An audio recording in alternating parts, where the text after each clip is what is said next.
और पुलिस नहीं है तो वो असुरक्षित हैं। यदि पुलिस है तो वो सुरक्षित हैं। क्या जज साहब की इतनी हिम्मत है कि बिना पुलिसकर्मी की, बिना बॉडीगार्ड के वो बाहर है या वो सड़क पर चल सके? नहीं है। अगर पुलिसकर्मी से ऑफ द रिकॉर्ड बात किया जाए तो वो बताएंगे कि वो कैसे न्यायालय में उन्हें क्रश किया जाता है। नमस्कार, लाइव इंडिया न्यूज में आपका स्वागत है और आप देख रहे हैं लाइव बिहार न्यूज। मैं हूं अनिरुद्ध। आज हम चर्चा करेंगे बिहार की एक ज्वलंत मुद्दा की, जो दिन प्रतिदिन गहराता ही जा रहा है। ये मुद्दा है पुलिस वर्सेज जुडिशियरी, यानी वो पुलिस जिसके बिना मुख्यमंत्री नीतीश कुमार भी बाहर नहीं निकल सकते हैं, वो पुलिसकर्मी जो सुरक्षा देती है लोगों को, वो पुलिसकर्मी जिसके बिना जज साहब भी अकेले सड़क पर नहीं निकल सकते हैं। आज वो विवादों में घिरे हुई है। आज पुलिस कटघरे में खड़ी है और पूछा जा रहा है उनसे सवाल। मामला है झंझारपुर का। मधुबनी जिले के झंझारपुर अनुमंडल में पदस्थापित एडीजे अविनाश कुमार ने एक प्राथमिकी दर्ज कराई है घोघराडीह एसएचओ गोपाल कृष्ण और एक एसआई पर, जिस पर आरोप लगाया गया है कि उनके कोर्ट के चेंबर में घुसकर उन पर रिवॉल्वर तान दी गई थी और उनके साथ मारपीट किया।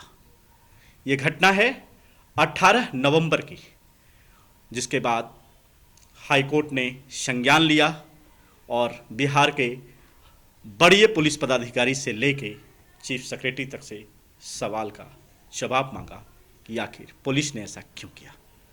हम समझाने की कोशिश करते हैं कि क्या आप इस बात को पर विश्वास करेंगे कि एक पुलिस वाले एडीजी के चेंबर में जाकर और उन पर रिवॉल्वर तान दे। बड़ा सुनने में अजीब लगता है।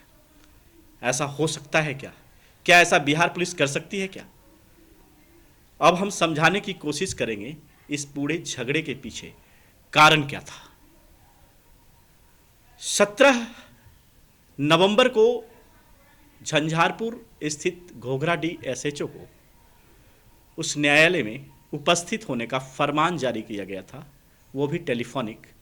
और वो फरमान उनके एक कर्मी हैं आकाश मिश्रा, उनके द्वारा फ़ोन किया गया था कि आपको 18 तारीख को 11 बजे न्यायालय में जज साहब ने बुलाया है। 16 तारीख को फ़ोन किया गया, 17 तारीख को उन्हें जज साहब के पास आना था। उन्होंने 18 तारीख को, यानी जो एसएचओ हैं घोघराडीह, वो 18 तारीख को कोर्ट में उपस्थित हुआ। लेकिन उस समय के 2 बज रहे थे, तो जज साहब चैम्बर में पहुंच चुके थे। तो चैम्बर में उन्होंने जाके उनसे मिला और कहा कि श्रीमान आपने बुलाया है। ये जो जानकारी हमें मिली है गुप्त तरीके से, उस पर मैं बता रहा हूँ। तो उन्होंने कहा कि तुम यहाँ बैठे एक व्यक्ति हैं जिनको तुम पहचानते हो।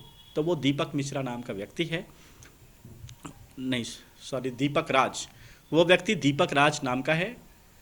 उस व्यक्ति का नाम दीपक राज है और वो एक इंजीनियर है पेशे से। किसी जेल में शायद वो कोई काम करवाते हैं और उन पर किसी ने आरोप लगाया और ये घोघराडीह एसएचओ ने, जहाँ तक जानकारी है कि उसका या तो आवेदन पर केस दर्ज कर लिया या फिर उसका एक अनुसंधान शुरू किया था, जिससे जज साहब काफ़ी गुस्से में थे, क्योंकि ये दीपक राज जो हैं वो जज साहब के बहुत घनिष्ठ व्यक्ति हैं और उन्हीं की बात कहने के लिए जज साहब ने घोघराडीह एसएचओ को कोर्ट में बुलवाया था। जब जज साहब ने कहा कि भाई आपने कैसे इस पर ये दर्ज कर लिया एफआईआर या फिर आवेदन आप लेकर जांच शुरू कर दिए हैं, तो उन्होंने कहा कि सर अब हो गया है ऐसा, तो मैं इसको देखूंगा कि इसमें सच्चाई क्या है। जिस पर जज साहब आपे से बाहर आ गए और उन्होंने उन पुलिसकर्मी, यानी जो एसएचओ घोघराडीह थे, उन्हें सबक सिखाने की बात कहने लगे, कानून सिखाने की बात कहने लगे, औकात में रहने की बात करने लगे। इस पर एसएचओ ने कहा कि सर मैं भी एक सरकारी कर्मी हूँ और थोड़ा इज्जत के साथ बात किया जाए। इतना में ही जज साहब आपा खो डाले और जूता निकाल कर एसएचओ पर उठा दिए। एसएचओ ने जूता पकड़ लिया, जिसके बाद वहाँ वकील चेंबर में घुस गए, काफ़ी मात्रा में वकील घुस गए और पुलिसकर्मी को, यानी कि जो अधिकारी हैं पुलिस अधिकारी, उनको मारने पीटने लगे। हालांकि एसएचओ ने भी अपना बयान दिया है, वह बयान भी आया है कि उन्होंने हमें अभद्र भाषा का प्रयोग किया, हमें हमारे साथ गाली गलौज किया। जांच चल रही है दोनों तरफ से कि भाई सच्चाई क्या है। पुलिस एसोसिएशन भी अड़ी हुई है कि इस तरह से कार्रवाई नहीं हो सकती है, और जुडिशियरी के वकील और जो भी कर्मी हैं वो भी कह रहे हैं कि पुलिस ने आके पिस्टल तान दिया। अब एक सवाल उठता है, एक बड़ा सवाल है कि इस तरीके का अगर न्यायालय का रुख रहा और पुलिसकर्मी